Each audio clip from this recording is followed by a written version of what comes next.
So when I was going through in Kiwirā a few years ago, I did sort of a bit of a survey in the marina, and there was something like 10 to 15% of the marina had Rocknas. So while I was there, 2 or 3 other boats got Rocknas, had them imported into Panama and put them on board. But people would often ask me, oh, you know, we don't need a Rocna, why should we get a Rocna? And I said, well, you know, by the time you start going across the Pacific, you'll probably find half the fleets bought Rocknas on the way, and by the time they get down to New Zealand, you'll probably find 80% of the fleets got Rocknas, and by the time they leave New Zealand to go back up to the Pacific cruising, 100% of the fleet will have Rocknas.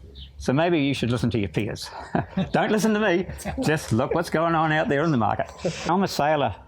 My Rocna is one of the most important bits of kit on my boat. I always say to people, your anchoring gear is the most important bit of kit on your boat. Why would you spend $10,000 on a navigation kit that's not going to save your life, and you're nickel and dime on the kit that is going to save your life? So, you know, it's one of these things, I guess, you learn from experience. You've got to get out there and suffer the hard knocks before you find out. So when I built Kiwirā, at that time, I became very aware we had the largest delta that they produce was a 44 kilo, I seem to recall. And we had trouble setting it, dragging. We were always having problems in the Bahamas, in the Northern Abacos, fairly soft sand over hard pan. So the anchor would never set, the delta would never set, it always drag on its side. Go across to Marsh Harbour, you're anchoring in grassy weed. Reasonably shallow water, no problem with scope, and the boat was always dragging the delta. Everyone would drag, it just seemed to be par for the course. And then I was coming through the Panama, actually, when I ran into a New Zealand friend, New Zealand boat, and they had this anchor on board with a roll bar. It's called the Bugle, which sort of got me thinking. The Bugle was available on the internet. People could download the plans and get it made out of plate steel. And it was a very simple agricultural anchor, but it was the concept of the roll bar, meaning you didn't need lead in the anchors to produce weight to make them roll, which is what the Delta and all the modern all the anchors to that point were using. They had all this waste energy, this waste weight was used just as ballast. So in New Zealand, I was planning a trip around New Zealand, and I wasn't particularly happy with the anchors I had on board. Well, let me explain. Sorry. When I launched Kiwirā, I had 9 anchors on board. I had 3 CQR, 2 Delta, a Bruce, a large Bruce, and I had a big Admiralty pattern, one of the conventional old ship's anchors, Admiralty pattern with the removable stock. I had a 120-pound version of that, which I built the boat around it in the sense that I had brackets in the forepeak, and that was bolted in permanently. So that was the ultimate sort of rock anchor at the time. And I had used all those anchors throughout my sailing life. I had good experience with all of them, but I had no confidence in any one being an all-round anchor, so that's why I carried so many. And Kiwirā is a big, heavy, high-windage boat, so you wanted to have plenty of backup. So in the Chesapeake, as an example, I was continually dragging the Delta. It was just hopeless. It didn't have enough projected area in the mud. In the Bahamas, it wasn't sharp enough, didn't go down through the sand enough, it wouldn't dig into the hard pan. It was sort of, there was never one ideal. Nothing but continuous problems. And when I was down in New Zealand, I had a lot of free time on my hands. I was consulting to a very rich immigrant who was building himself a boat, so I did a consultancy job on that. That gave me a lot of free time. So I bought some plywood and I sort of mocked up something like a Bugle, a similar sort of thing. Started playing with that. I'd test it. I'd go down to the mud and put a bit of rope on it and pull it around and watch what it did and test it and play around with it, and sort of slowly improved on that just with plywood patterns. I just used plywood, mock them up, nail them together, have some tests and see what happened. And then one day, I just couldn't figure why this thing wouldn't dig in by the tip. It was always dragging on its side. And I got a piece of angle iron and cramped it with a normal G cramp to what you might call it was the back of the wing, the back of the blade, which on that particular anchor was just a triangle. It didn't have the shape that we've got here now. And I put that on and I towed it, and it immediately pushed the tip down. And at that point, I suddenly realised I cracked it. That's something. Yeah. So there it was really just a case of development. I made more plywood models and tested them, put the shape into the blade. I knew at that point the best anchor on the market at the time was Alain Perrault had designed the spade. I was very impressed with it. But the spade relied again on lead to create the roll action. It was just brute force. There was nothing really sophisticated in the design. Without the lead, the thing wouldn't roll. It didn't have a roll bar. The shaped shank was sort of helped with the roll, but it made it very difficult to stow the anchor on the bow of the boat. Spades tend to wobble around quite a bit. There's a lot of weight hanging down. They're quite difficult to pull up. So when we designed the shank on the Rocna, I designed the shape so that it had a curve that would fit over conventional roll bar on most anchors, and I used the delta as an example. The shape of the shank of a delta and a Rocna are quite similar because the delta shank turned out to be ideal to fit most the bows of most boats that were in existence at the time. So anyway, I designed and built a very agricultural version of a Rocna and did a circumnavigation of New Zealand. And that anchor worked extremely well. It was most impressive. And I then started getting people who'd seen it, they knew about it. They started asking me if I'd produce something similar for them. And some of these are people who are quite well-known yachtsmen, Henk Heisen on Tiama. You know, people with names, people who've been around the boating scene a long time. So I produced a few, and in the process of building those anchors, we refined the design to the point where I felt that it was pretty well ready to go for my own anchor. And at that point, we were getting that much interest from other people who were asking me to design, to build anchors for their boats in New Zealand. We realised that maybe it had potential commercial value. And the rest is really history, actually. You know, Rocna has become probably the premium anchor in the world market today. And it's still growing. In fact, I believe that we've hit critical mass, and Rocna is now starting to take over the market. It's becoming so popular, become the standard that all other anchors on the market now. Today, they're using Rocna as their golden standard. One thing leads to another.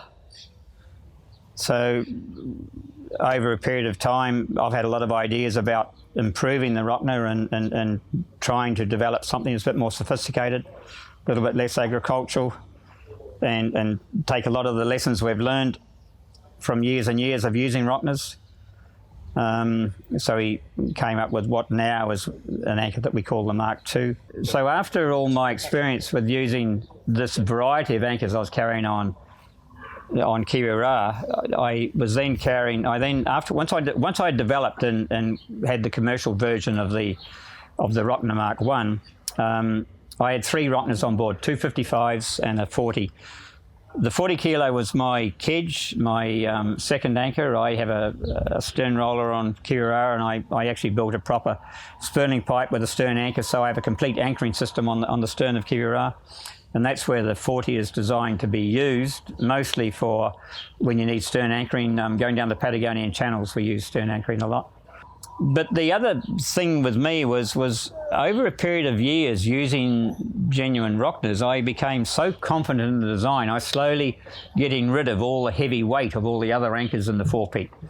So I started selling off the deltas and the CQRs. And the ultimate, the last anchor to go was the Big Admiralty.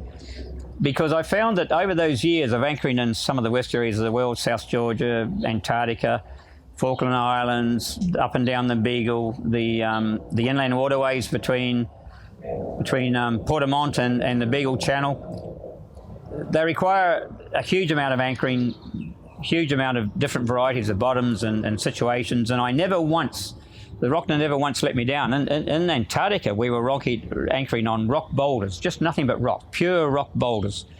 And yet that anchor would find its way down and find itself a hold. It wouldn't be buried in the sense of being buried. It was just like throwing a fishing hook onto a blanket on a bed. The hook will go in and grab, and that's what the Rocna did. They tend to follow by the tip. If you drag a Rocna or pick it up, it'll always, it's the tip is what it's working around. and that tip would find a crevice in flat rock that glaciers have produced, just dead flat rock. You'll find fissures, and that tip will find a fissure. It'll find a fissure in coral, which you've got hard pan coral underneath 6 inches of coral dust on the top. It'll find that fissure. And in the case of these rock boulders I'm talking about, it used to bury itself down into those fissures. You always had to have a recovery line on the anchor. You always had a recovery float because you had to pull the anchors out backwards. You couldn't pull them up from the boat using the windlass in the normal manner. So we'd pull them out backwards. So anyway, at the end of the day, I ended up with Kiwiroa now carries, in all the miles that she's doing, she now carries 2 55 Rocna anchors and 1 40. Where Kiwiroa is getting towards, it's somewhere around about the 350,000 miles to date. I can't quantify exactly that, it's impossible because so many of those are tacking miles in it, but it's miles taken off the log, and it's miles Kiwiroa's voyages I've put onto a blow-up globe. And you can measure off from that voyage. From that globe, you can take those voyages, put them on the chart, and you can step off the miles. And it's somewhere between 300 and 350,000 miles. So probably, I would suggest maybe more miles than any other boat on the planet's travelled to date, any other yacht. So on those 3 anchors, yeah. So the idea with the 2 55s was you always carry a spare main anchor. The chances are you will lose one, and if you do, you've always got the backup, the second. But also, I find I rotate my anchors. So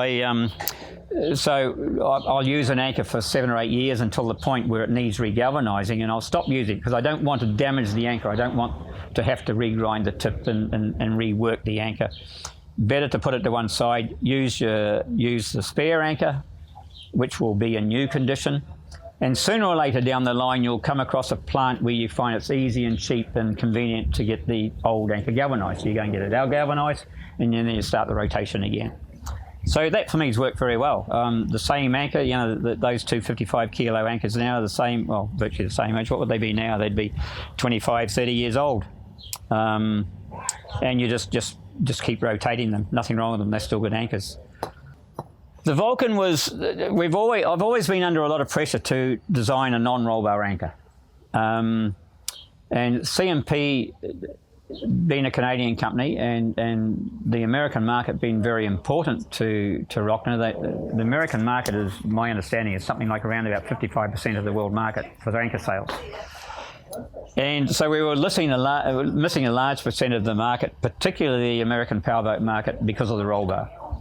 And again, particularly with powerboats, people weren't prepared to change the bow setup or change their platypus bow with the internal rollers, the various configurations they didn't want to change. So in the end, I decided, okay, well, let's have a look and just see if we can design a non-roll bar anchor, because I wanted to keep the blade shape on a Rocna is what they call a spoon shape. It's a spoon. It's that hollow convex shape that you can see on a Rocna blade.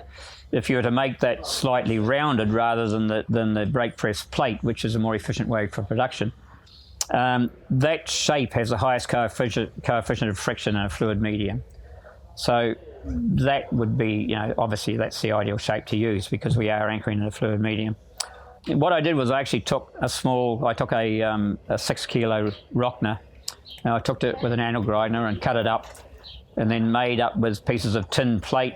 I built up different shapes and got to a stage where making radical changes to the shape of the shank, and by putting what we now call the roll palm around the back of the blade, I was able to get the anchor to be able to roll completely without the roll bar. So that was basically what happened. We developed the Vulcan based on that initial technology using that original cut-up Mark II, Mark I, Rocna. And then with Craig's help and being an expert in CAD programming and his engineering background, we modified the blade and put the, you might call it a bit of ballast. It's reinforcing to the blade, and it increases it brings the center of gravity further away from the roll axis. So the anchor Vulcan rolls around the roll palm and the shank. They both work in symmetry, whereas the original Rocna it revolves around the roll bar and the end of the shank. So the Vulcan is actually quite a different anchor. People say, oh, it's just a copy of a spade. Well, it's not at all. A spade is actually quite a different anchor. It doesn't use any of the technology that we use in the Vulcan. It just looks similar, that's all. People would see it as being a similar type of shape. And it worked. The concept worked. We decided to put a lot more sophistication into the shank. The shank was originally designed for casting, which is why we've got the I-beam shape. It's a much more efficient shape. We get more strength for less weight. And again, it helps with the center of gravity of the anchor, so that the anchor again will roll. It's more, what's the word I'm looking for? It's more reliable in its roll.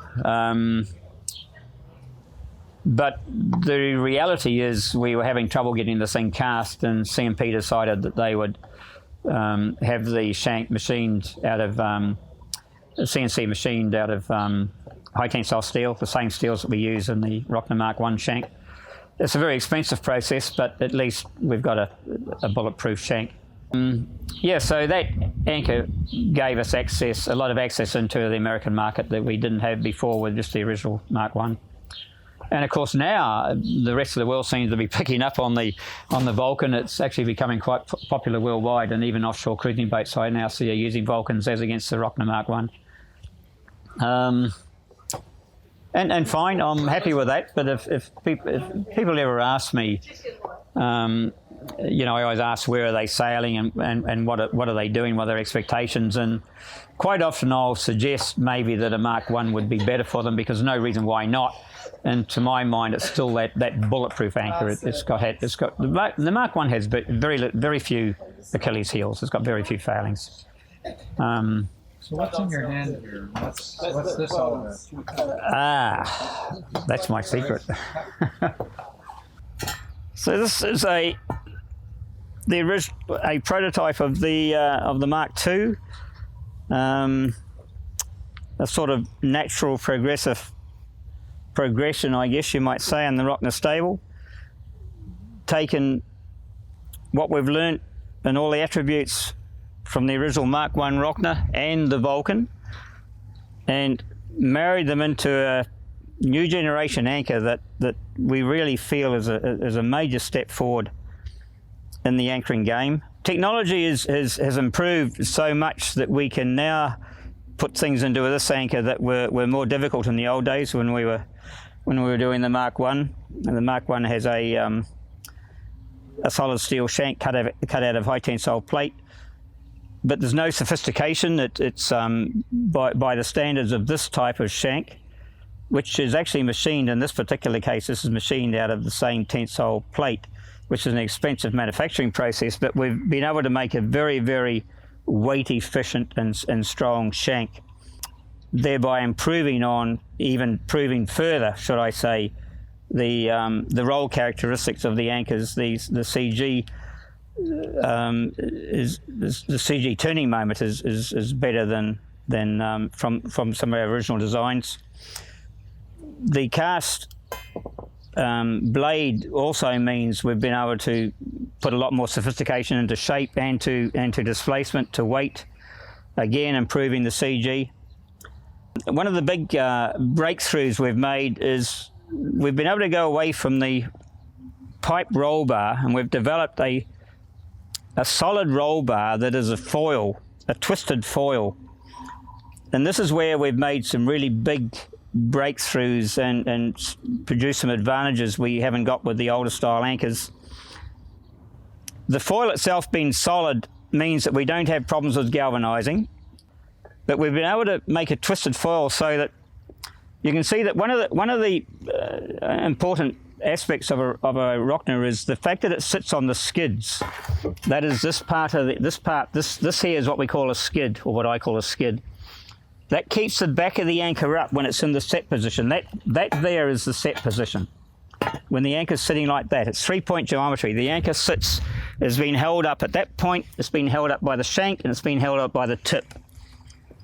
And being only 3 points, and because we now have a CG that is much further away from the blade, we then end up in a situation where we've got a stronger roll moment, but we also have more tip weight. So that's one of the aspects of this new design over and above the old design anchors.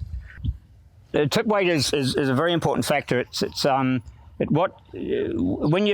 you're in a fairly hard substrate, the tip weight and the shape of the tip is quite critical to the anchor starting to set. And once it started to set, then you've got enough friction or resistance at the tip for the anchor to roll up into a setting position. If you don't, it'll just drag on its side. It'll just keep dragging because you need more resistance at this point so that the anchor, as it's dragging forward, will come up on the tip, as you can see, like that. It sort of is bearing as it's coming round. So tip weight is quite critical. If you didn't have the right amount of tip weight, it'll drag a lot further, possibly not even actually penetrate. Depends on the type of bottom. Bottoms are so different, you know, from alluvial sand to pebbles to hard pan coral on top of soft coral, on top of hard pan, soft mud. The sand. People think sand's a good medium. It's actually a very poor medium for anchors because sand tends to.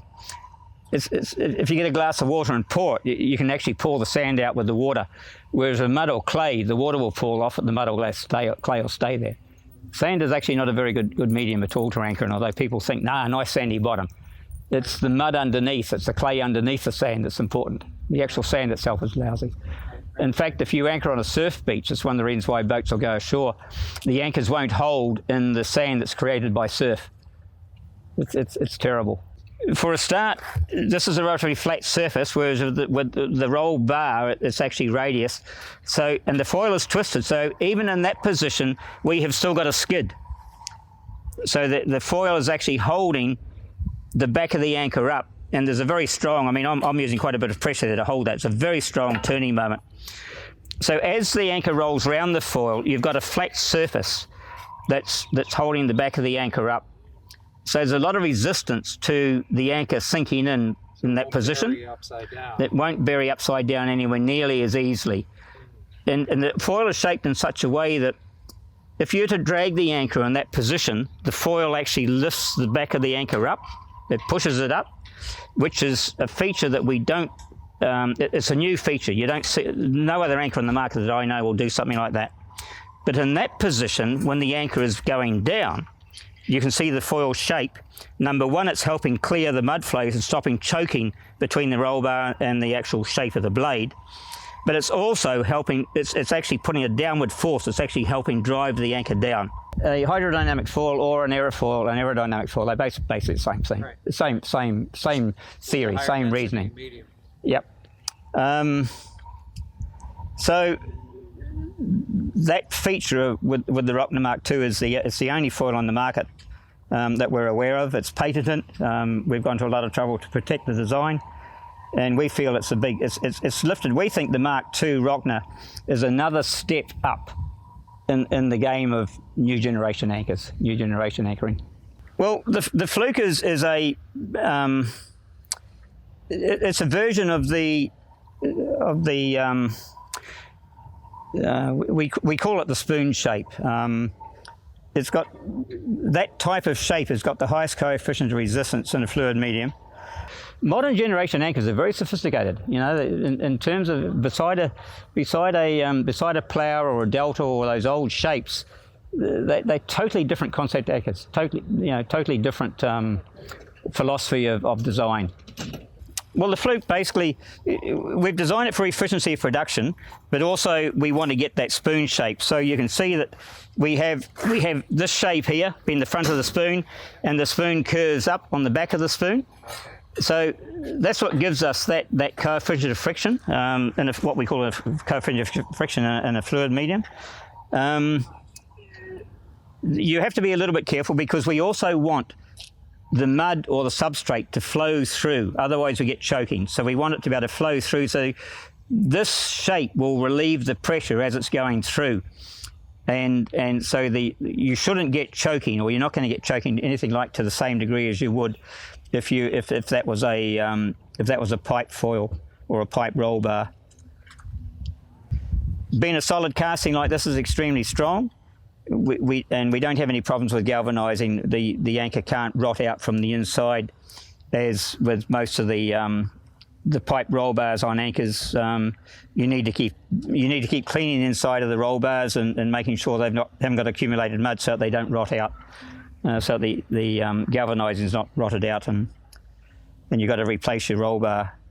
So just about every aspect of this anchor is a win-win. It's been designed from 15, 16 years of anchoring experience in the market, hundreds of thousands of anchors out there in the field, and we've been able to produce something we think that's a big step up on the game to date.